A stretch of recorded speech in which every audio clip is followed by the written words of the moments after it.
Um, Good afternoon mga boss. So it's nice to be back. Matagal din tayong hindi nakapag take ng video. Dahil sa mga bagay-bagay na hindi natin inaasahan. Okay? Pero luckily dito pa rin tayo. Paano ba tayo magsisimula? So ayun nga, medyo matagal tayo hindi nakapag-take ng video. It's because number one, yung ginagamit si Panther is muntik nang mawala sa atin. I mean, and this past few days, months, nag-struggle tayo sa wait lang mga boss. Boss! Klaus, tulog ka na eh. Umuulan naman eh, ikaw naman. Yung garlic. Ilang kilo?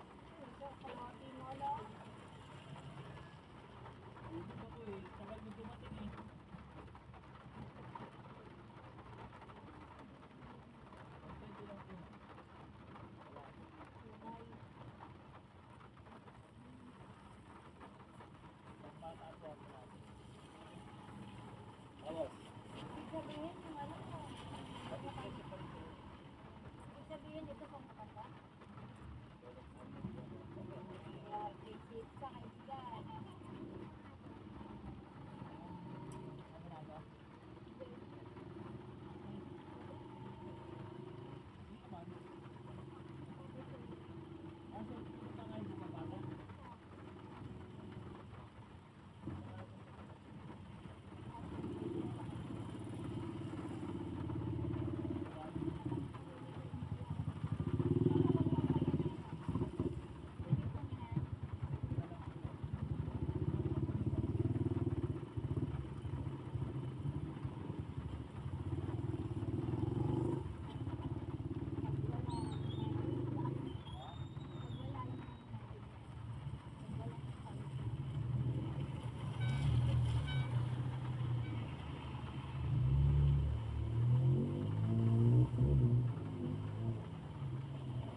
Oh. Pasensya na mga boss. Hindi ko na ikakat to. May bumili lang sa akin. Sige naka 1 kilos tayo ng longganisa. Kasi habang nagtitake ako ng video, yung mga longganisa ko is nasa labas. Umuulan kasi. So yun nga, nabentahan tayo ng 1.5 kilos ng longganisa. So for almost, andito na ako ng mga around 3 PM. So ngayon pa lang may mga bumibili. So it's because umuulan. Umuulan kasi. So mabalik tayo. So yun nga, past few months nag-struggle tayo sa cash flow natin. Humina yung kanti natin to the point na muntik na. Actually kinukuha na nga si Panther. At yun nga. So nagawa naman natin ang paraan. So hopefully mas makaya natin. Lumakas ulit yung canteen. Then other source of income, ginagawa naman natin ang paraan. So yun, paano ko ba sisimulan to? It's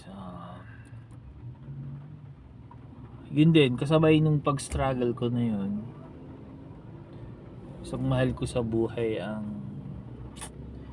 nag-struggle din. So yun nga, yung lola ko, aside from my father na dinadialysis 3 times a week, then yung lola ko is ganun din. Ito, ang edad niya is 83, 3 years old, 84, yun, di ko sigurado. So, ayun, na hindi ko masyadong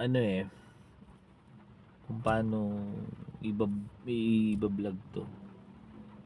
Pero gusto ko kasi na may vlog. At least man lang dito is masabi ko sa kanya yung mga regret ko.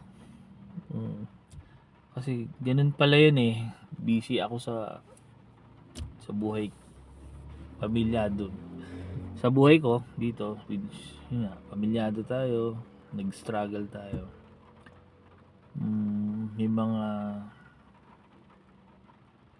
May mga lapses ba, pagkukulang bilang isang apo. Nasasabi kong ganun, pagkukulang bilang isang apo. Ano ba yung mga responsibilidad ng pagiging isang apo? Kasi sa lolo ko pa lang, sa mamay kung tawagin, father side and mother side, siguro para sa akin malaki yung pagkukulang ko. Inaamin ko naman siya. Hindi ko rin naman ginusto yung pero nangyari na.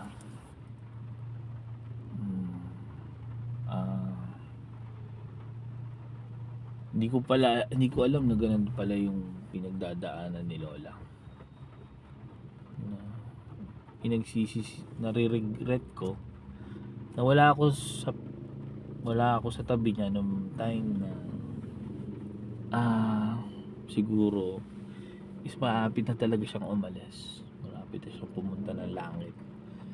Sinusundo na siya siguro ni lolo. Ang ko lang kasi is yun,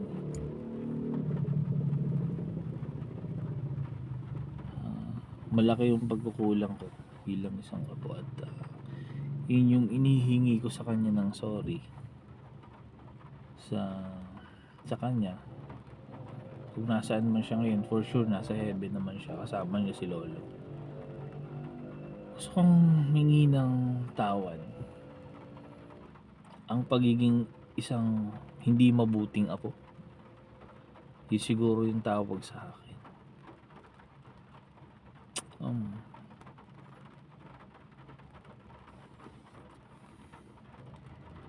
Kasi yung lola ko na yun, napakabait. Although hindi kami masyadong close, kasi nga nasa Bicol sila, dito kami sa Batangas, so ang layo. Hindi, kumbaga, unlike dun sa mga iba kong pinsan na nagabayan niya siguro, nakasama niya lola at lola, kumbaga mas alam niyo yun, mas malapit yung loob nila, mas kasi yun yung lagi nilang kasama. Unlike sa akin, sa aming tatlong magkakapatid is yun nga, malayo, hindi kasama, ganun. So madilim na, hindi na naman ako kita, ang itim ko na naman. Anyway, yun, babalik tayo, yun nga. Pero yun, mm, nakakalungkot lang isipin na hanggang sa huling sandali ng buhay niya is hindi kami nakapagpaalam. Lalo na ang nanay ko.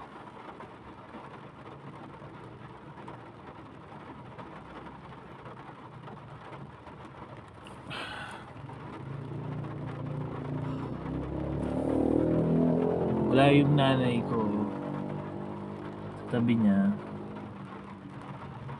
nung mga panahon na nag-collapse siya, nag-admit sa ospital. Alam niyo yun, yung na ngayon ko lang nare-realize na dapat pala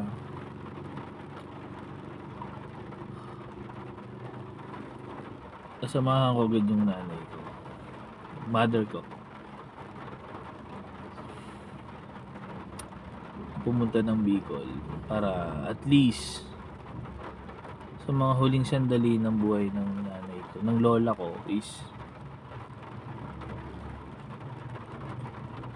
makasama naman siya nung mother ko. Pero hindi nangyari. It's because of me. Hindi ko sila samahan. Imagine I have the car, pero sa akin ang lahat ng opportunity para samahan siya. For some reasons, hindi ko na ibabanggitin kung ano yung gusto ko lang ihingi sa kanila ng sorry yun, sa lola ko at sa nanay ko. Sa lola ko na nasa langit, sa nanay ko nandito pa sa buhay pa. I mean, nandito pa sa ano. So, Nay, sorry. Nahihiya ako sa'yo. Alam ko masakit. At alam ko na hindi mo lang masabi sa akin yung mga ganung bagay. So, sa huling pagkakataon pa, nagtalo pa tayo kung saan tayo sasakay. So, kung may ng sorry sa'yo, I really sorry. Sabi ko nga sa inyo, hindi nga talaga ako mabuting apo eh. Even maging mabuting anak, hindi ko alam kung nasang stage ako.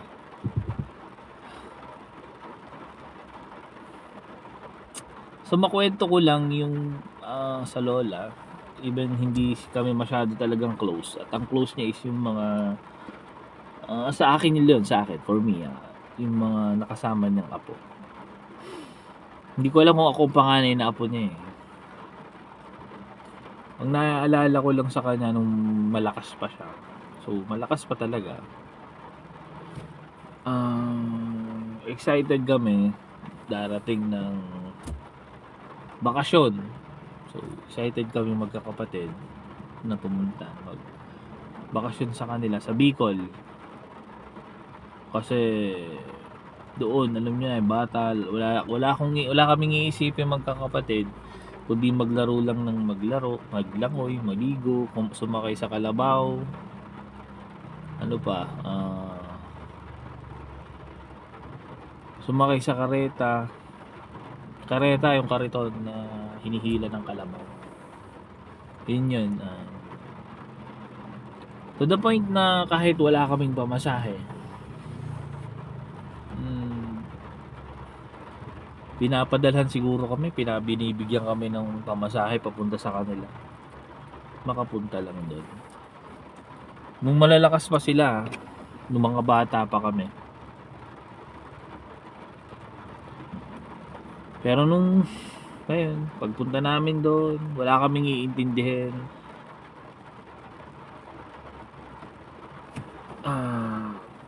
Sa kanila lahat. Ultimong pabalik, pamasahe pa rin nila. Masaya ako nun. Masaya kami pag pumupunta kami ng Bicol. Kasi wala laro lang. Kaso nung lumaki na kami, ako, kaedad na, karoon na sariling pamilya. Nakalimutan ko sila.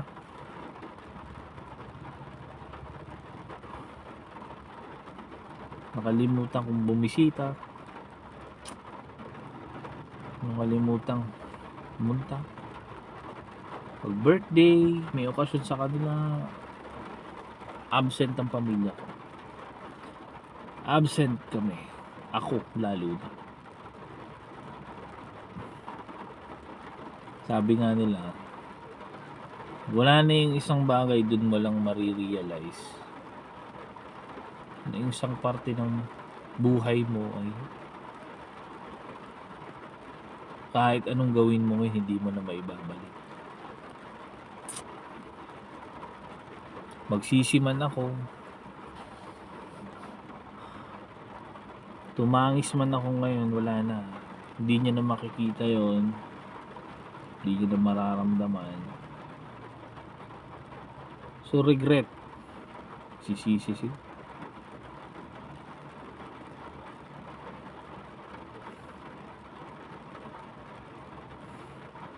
Sa mga tito-tita ko, nahiya ako.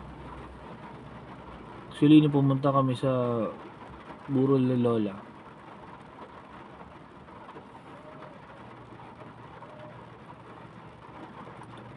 halos wala akong mukhang iharap. Hindi nga ako makapagsalita. Alam niyo yun, parang nilalamon ka ng lupa.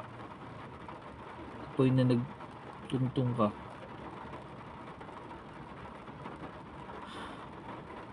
Pero open arms pa rin nila akong diba, tinanggap. Lalo na yung kababata akong tito. Walang kasing bait. Lahat actually sila. Gusto ko lang humingi ng sorry din. I know it's too late. But sabi mo, too late to apologize. But I mean it. I'm sorry.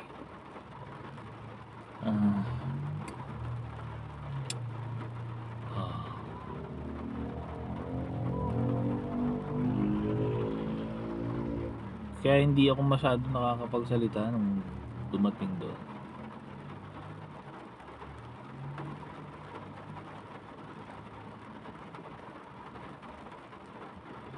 It's because nahihiya at wala akong mukhang iharap sa kanila lahat. Yes, wala.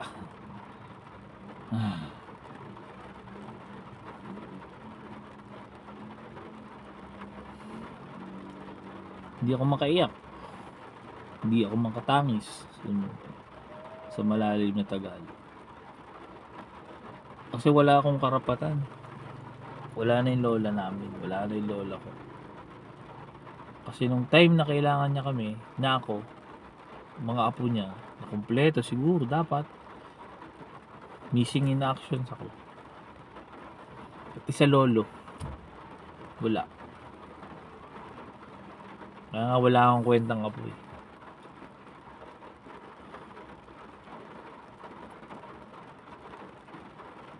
So, tinake ko tong video na to para at least makapag-sorry. Hindi man sa kanya nung nakapag-sorry akong buhay pa. At least sana kung nasan man siya ngayon sa langit, for sure gusto ko humingi ng sorry na lola. Pasensya na. At alam ko naman na sa kabutihan ng iyong puso talaga wala akong masasabi. So, alam ko maiintindihan mo ako. I hope sana. Kasi ang lola ko, pag nagkikita kami, ang lagi lang niyang sinasabi sa akin, isa lang, Arwin, huwag mong pababayaan ng ama't ina mo. Yun lang, mga kapatid mo. Yun lang yung sinasabi niya. Magbabait ako, magbabait kayo, Sundin yung magulang nyo, huwag nyo pababayaan, lalo ng yung ama, yung ina, yung ama may sakit. Yun yung mga huling mga sinasabi niya sa akin. Yun yung advice ng lola ko.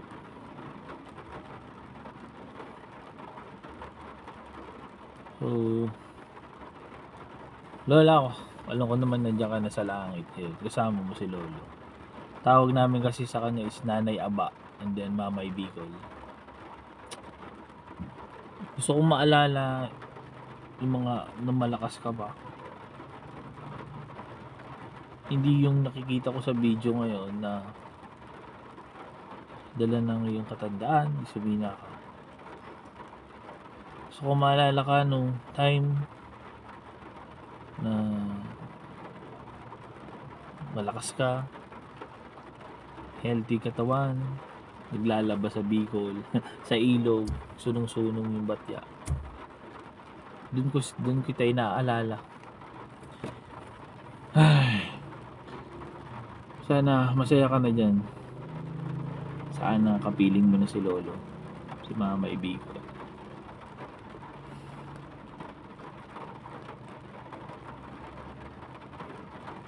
Mamimiss ka ng mga apo mo.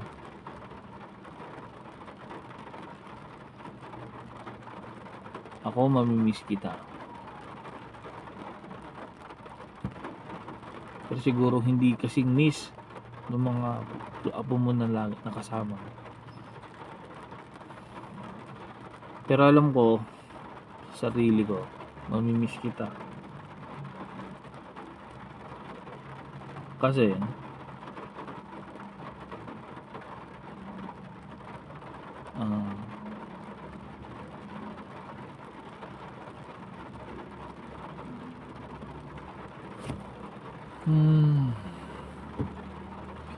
kasi alam ko may mga bagay ako na hindi nagawa nung nabubuhay ko na dapat ginawa. Unlike nung mga pinsan ko, alam ko nabigay nila yung best nila. So napakaswerte nila.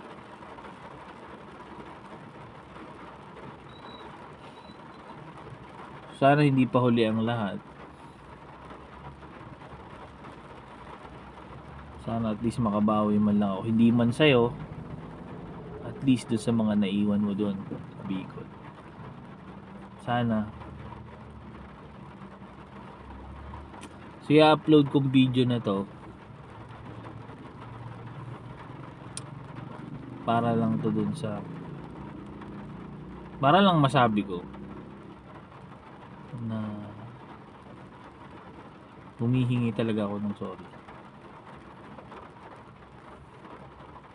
Sana ka walang ano eh, wala akong ano eh.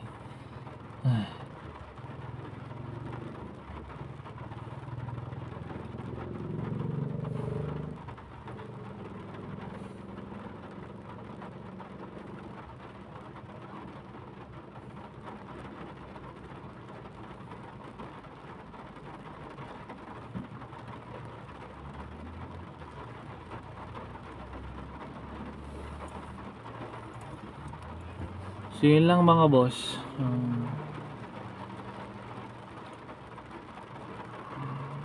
Then gusto ko sanang sabihin din sa mga makakapanood nito, yung may mga lola pa kayo, lolo, tatay, nanay, kahit masyado kayo busy sa buhay, trabaho, sa paghanap ng pera, huwag nyo silang kakalimutan, huwag nyo silang babaliwalain, huwag nyo silang take for granted ba. Kasi once na nawala sila, hindi mo na iba ibabalik. Ako ngayon wala na kaming lola, wala na akong lolo, both side. Kumbaga ulila na kami sa lolo at lola. Kung nandyan sila, hindi ko masyado silang binibigyan ng importansya. Pero ngayon wala na.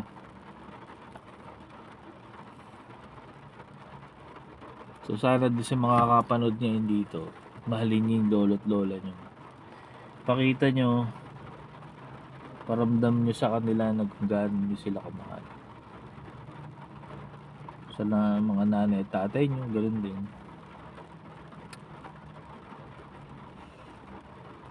Basta ko lang lola, nanay aba, yung lagi mong sinasabi sa akin, huwag kong pababayaan ng amat ko.